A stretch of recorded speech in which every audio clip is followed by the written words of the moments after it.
Piensa en el pueblo donde creciste, o en el de tus abuelos, o en cualquier pueblo mexicano que conozcas. Y dime, ¿había una persona ahí de la que todos hablaban en voz baja? ¿Una señora que vivía sola al final de una calle? ¿A la que los niños le tenían miedo sin que nadie les explicara por qué? En México, en cada pueblo, existe esa persona. No es un mito, no es superstición colectiva. Es una figura tan antigua como los pueblos mismos. Alguien que sabe cosas, que puede hacer cosas, y a quien el pueblo entero, sin ponerse de acuerdo, decidió respetar de la manera más inteligente posible, ignorándola. Pero hay familias que llegan a un pueblo nuevo, que no conocen las reglas no escritas, que ven a esa señora y no entienden por qué todos la evitan, y que cometen el error que los que crecieron ahí nunca cometerían: faltarle el respeto. Lo que le pasó a la familia Reyes en un pueblo de la Sierra de Oaxaca es una de esas historias. La conozco porque uno de los hijos, ya adulto, la escribió en detalle hace 2 años, no para asustar a nadie, para que alguien la documentara antes de que se olvidara, antes de que pareciera que nunca había pasado. Hoy en el Bestiario Prohibido te cuento esa historia completa, sin cortes, sin omisiones, con todos los detalles que el hijo dejó escritos y que yo verifiqué lo mejor que pude. Y al final del video te voy a decir algo sobre esta historia que cambia todo lo que habrás escuchado. Así que necesito que te quedes hasta el final. No me saltes al minuto 25. Empieza desde aquí. ¿Estás listo? Empezamos. Acto 1. La familia Reyes. El año es 2008. La familia Reyes llega a San Marcos Tlapazola, un pueblo de 800 personas en los valles centrales de Oaxaca. Don Ernesto, su esposa Catalina y sus 3 hijos, Miguel de 16, Lucía de 12 y el pequeño Beto de 7, vienen de Ciudad de México. Don Ernesto heredó una casa del abuelo que llevaba 10 años vacía. El pueblo los recibe bien. Gente amable, mercado los jueves, iglesia centenaria en el centro. Los vecinos les llevan comida el primer día. Todo normal, excepto por una cosa que Miguel, el hijo mayor, el que escribió esto años después, nota desde el primer momento. Al final de la calle donde está su nueva casa, separada de las demás por un espacio grande, hay otra casa, más vieja, paredes de adobe ennegrecidas, un jardín que no es jardín, sino un conjunto de plantas que Miguel no reconoce. Y en la puerta, casi siempre, sentada en una silla de madera, una mujer mayor, que los mira cuando pasan, que nunca saluda, que nunca deja de mirar. Miguel le pregunta a un amigo del pueblo cómo se llama esa señora. El amigo, un chico de su edad que ya lo está tratando bien, deja de sonreír por un momento y dice: no se pregunta eso. Punto. Talina aprende dónde comprar cada cosa. Los niños hacen amigos. La señora del final de la calle sigue en su silla, mirando. Y nadie, en todo ese tiempo, les dice cómo se llama, ni qué hace, ni por qué está siempre ahí. y entonces llega el error, tan pequeño que ninguno de ellos lo vio venir, tan pequeño que cuando Miguel lo escribe 20 años después, todavía no puede creer que eso fuera suficiente para lo que vino después. Era un martes de noviembre. Catalina, la madre, la más directa de la familia, la que siempre decía que el miedo era para los que no se conocen, pasó frente a la casa de la señora, con bolsas del mercado. La señora estaba en su silla, las miradas se cruzaron, y Catalina, en lugar de bajar la mirada como hacían todos, dijo algo. No fue un insulto, no fue una amenaza. Solo le dijo a la señora, en voz alta, mientras seguía caminando, ¡qué floja! Sentada ahí todo el día sin hacer nada. Y se rió, y siguió caminando, y no lo pensó más. Pero la señora sí lo pensó. Y lo que pensó la señora del final de la calle esa tarde de noviembre en San Marcos de la Pasola, la familia Reyes lo fue descubriendo, poco a poco, durante los siguientes 4 meses. Acto 2. El primer signo. El primer signo llegó 3 días después. Una semana de Catalina. Comenzó con un dolor de cabeza que no cedía con nada. Luego fiebre. Luego algo más difícil de describir. La sensación de que algo estaba mal sin saber qué. Los médicos del pueblo no encontraron nada. Los de la ciudad tampoco. Don Ernesto lo atribuyó al clima, al cambio de ciudad a pueblo, al agua diferente, a todo lo que uno se dice cuando no quiere aceptar lo que los vecinos ya empezaban a insinuar con miradas y con silencios. El segundo signo llegó 10 días después, esta vez con los animales. El perro que había adoptado la familia, un perro sano, joven, sin historial de problemas, amaneció un martes sin poder levantarse, sin herida visible, sin enfermedad aparente, simplemente incapaz de ponerse de pie, mirando hacia la puerta, temblando. El veterinario más cercano estaba a 2 horas. Cuando llegó, revisó al perro y dijo que no encontraba nada clínico, que podría ser estrés. Y luego, y esto lo escribe Miguel específicamente porque lo vio con sus propios ojos, el veterinario, al salir de la casa, miró hacia el final de la calle y aceleró el paso. Miguel empezó a investigar por su cuenta. Tenía 16 años, era curioso, y a diferencia de sus padres que venían de ciudad y no creían en estas cosas, él había crecido escuchando historias de los abuelos. Sabía que lo que estaba pasando tenía nombre. Sabía que ese nombre lo conocía todo el pueblo, excepto su familia. Le preguntó a la abuela de su amigo, la señora más vieja que conocía en el pueblo, la única persona que, cuando él dijo el nombre de la calle donde vivían, no cambió de tema, que lo miró y le dijo, siéntate, que lo que vas a escuchar te va a cambiar cómo caminas por ese pueblo para siempre.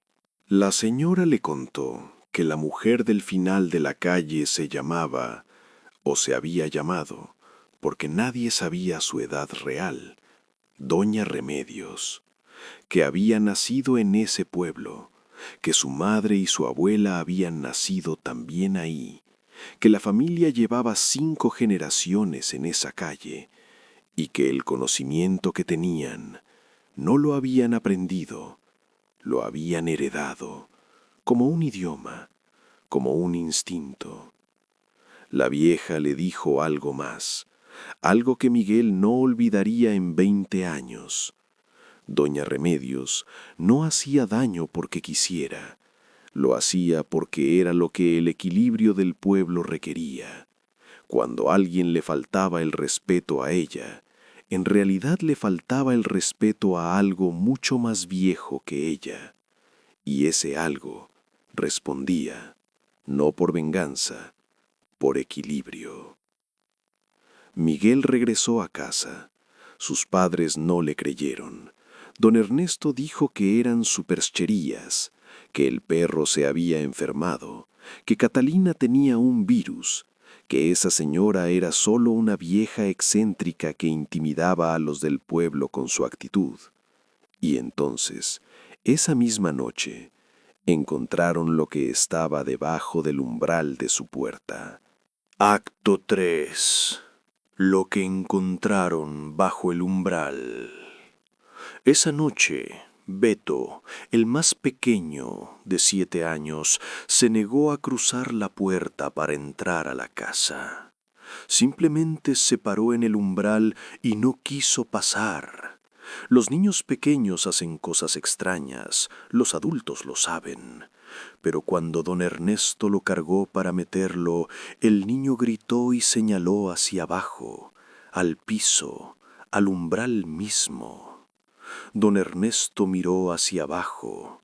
En el umbral, enterrado apenas bajo una fina capa de tierra que nadie había removido, había algo. Una pequeña bolsa de tela negra atada con un hilo rojo, camuflada perfectamente con el color del piso de tierra, que no estaba ahí el día anterior, que alguien había puesto ahí, con cuidado, en algún momento que ninguno de ellos había visto. Don Ernesto la recogió, la abrió, y lo que había adentro lo dejó sin palabras. Adentro de la bolsa había 3 cosas. Un pedazo pequeño de tela que reconoció inmediatamente. Era del vestido que Catalina había usado el día del mercado, el día del comentario. Un mechón de pelo y algo que Miguel describe simplemente como tierra negra con olor a algo que no quiero recordar. Don Ernesto tiró la bolsa esa noche al fuego. Error. Uno de los vecinos que se enteró el día siguiente lo dijo sin rodeos.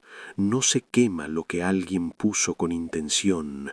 Quemarlo activa lo que tenía dentro, no lo destruye.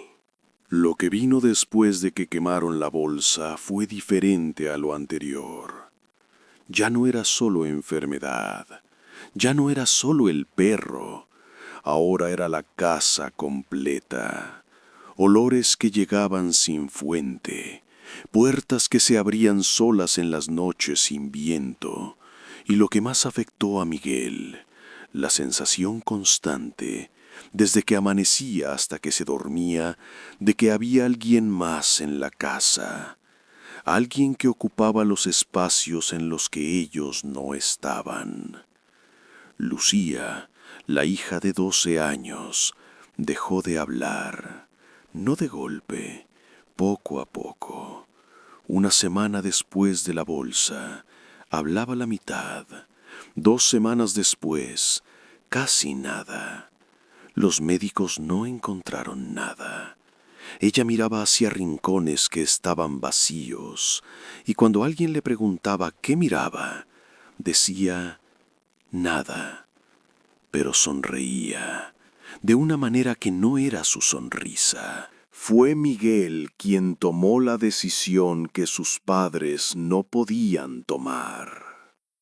Fue al pueblo más cercano, a 12 kilómetros, donde le habían dicho que vivía un curandero, un hombre mayor, don Aurelio, que había tratado cosas así antes, que sabía lo que era una bolsa puesta con intención, que sabía lo que significaba haberla quemado. Miguel le contó todo. Don Aurelio lo escuchó sin interrumpir, y al final hizo una sola pregunta. ¿Tu familia sigue viviendo en esa casa? Miguel dijo que sí.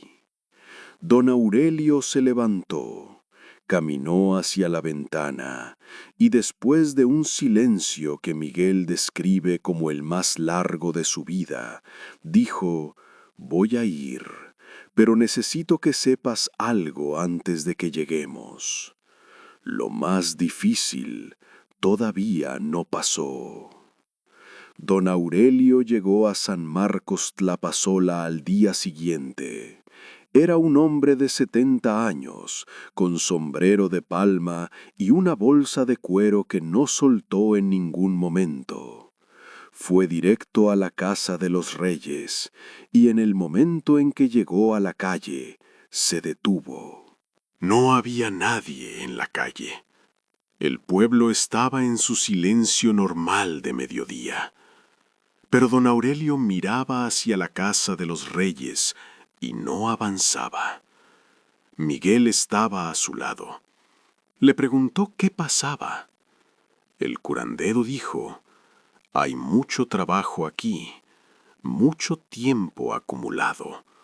No es solo la bolsa». Don Aurelio preguntó cuánto tiempo tenía la casa vacía antes de que llegara la familia. Miguel dijo: 10 años. El curandero asintió como si eso confirmara algo que ya sabía, y dijo: 10 años es mucho tiempo para que una casa acumule lo que la rodea, y lo que la rodea a esta casa lleva más de 10 años ahí. Entraron. Don Aurelio fue cuarto por cuarto con algo que sacó de su bolsa, un manojo de hierbas que Miguel no reconoció y cuyo nombre el curandero no dijo en voz alta. En cada cuarto se detenía, escuchaba, a veces hablaba en voz baja en zapoteco, a veces solo pasaba las hierbas por el marco de las puertas. Cuando llegó al cuarto de Lucía, que estaba sentada en su cama mirando el rincón como siempre, don Aurelio se paró en la puerta y no entró. Estuvo así un minuto completo, mirando a la niña. Y Lucía, que llevaba semanas casi sin hablar, volteó a verlo y dijo con una voz que Miguel escribe que no era del todo suya: «Ya sé quién eres tú». Don Aurelio no entró al cuarto. Habló desde la puerta durante 10 minutos en zapoteco, sin parar, sin alzar la voz, como alguien negociando, como alguien que conoce las reglas de algo y las está aplicando con cuidado. Al terminar, Lucía parpadeó, miró a su alrededor como alguien que no recuerda cómo llegó a donde está, y le preguntó a Miguel: «¿Ya comimos?». Eso fue todo. No hubo drama, no hubo gritos. Don Aurelio terminó su recorrido, salió a la calle y le dijo a don Ernesto algo que cambió la manera en que la familia vivió en ese pueblo los siguientes años. Lo que le dijo, Ernesto nunca lo repitió exactamente. Solo le contó a Miguel que fue algo sobre la señora del final de la calle, y que desde ese día, cada vez que pasaban frente a su casa, saludaban. La familia Reyes vivió 9 años más en San Marcos Tlapazola, sin más incidentes. Lucía recuperó el habla completamente y hoy es maestra en Oaxaca. El perro se recuperó en una semana. Catalina, que nunca volvió a hacer comentarios en voz alta sobre nadie en el pueblo, dice que aprendió más sobre respeto en ese año que en toda su vida anterior. Ahora el dato que prometí al principio, el dato que cambia esta historia. En 2019, un equipo de antropólogos publicó un estudio sobre prácticas de medicina tradicional en comunidades zapotecas de Oaxaca. En ese estudio documentaron la figura de la guardiana de pueblo, una persona, casi siempre mujer, casi siempre mayor, que en cada comunidad funge como mediadora entre el mundo de los vivos y fuerzas que la comunidad reconoce, pero no nombra directamente. La guardiana de pueblo no es elegida, nace con ese rol. Y su función principal no es hacer daño, es mantener el equilibrio entre lo que el pueblo ve y lo que el pueblo no ve. Cuando alguien altera ese equilibrio, por ignorancia, por soberbia, por descuido, la guardiana no actúa por voluntad propia, actúa como mecanismo de respuesta de algo más grande. El estudio documentó 34 comunidades en Oaxaca donde esta figura existe hoy, activa, reconocida por el pueblo, no como superstición, como estructura social, como parte del tejido de la comunidad tan real como el presidente municipal o el sacerdote. Doña Remedios era una de ellas. Miguel cree que sí. Don Aurelio nunca lo dijo explícitamente, pero cuando Miguel, ya adulto, volvió a San Marcos Tlapazola para visitar y pasó frente a la casa del final de la calle, la señora no estaba en su silla. La casa estaba sola, cerrada, pero en la puerta, plantadas en macetas que nadie había puesto ahí antes, había 2 plantas que Miguel reconoció, las mismas plantas que don Aurelio había usado esa tarde. La advertencia que te prometí al principio no es sobre brujería, es sobre algo más simple. En cada pueblo de México, en cada comunidad con raíces, hay un equilibrio que se sostuvo durante generaciones antes de que tú llegaras. Ese equilibrio tiene sus propias reglas, sus propias figuras, sus propios guardianes, y la manera de vivir con eso no es temerle, es respetarlo. El error de Catalina no fue provocar a una bruja, fue llegar a un lugar que no conocía y asumir que sus reglas eran las mismas que las de donde venía. Y en eso, seamos honestos, nos reconocemos todos. Cuéntame en los comentarios, ¿conociste a alguien así en tu pueblo o en el de tu familia? ¿Esa persona de la que todos hablaban en voz baja? No tienes que dar nombres ni lugares, solo dime si existía. Las respuestas me van a ayudar a entender qué tan extendida está esta figura en México. La próxima semana, los mineros de Zacatetas y el tío, la entidad que vive en las minas de plata de México desde hace 500 años, y que los mineros no solo conocen, le dejan ofrendas, le piden permiso, le tienen un miedo que ninguna máquina ni ningún sindicato les ha podido quitar. Suscríbete para más historias y deja tu terrorífico like. Esto es El Bestiario Prohibido, donde los pueblos de México guardan más historia de la que ningún libro se atrevió a escribir.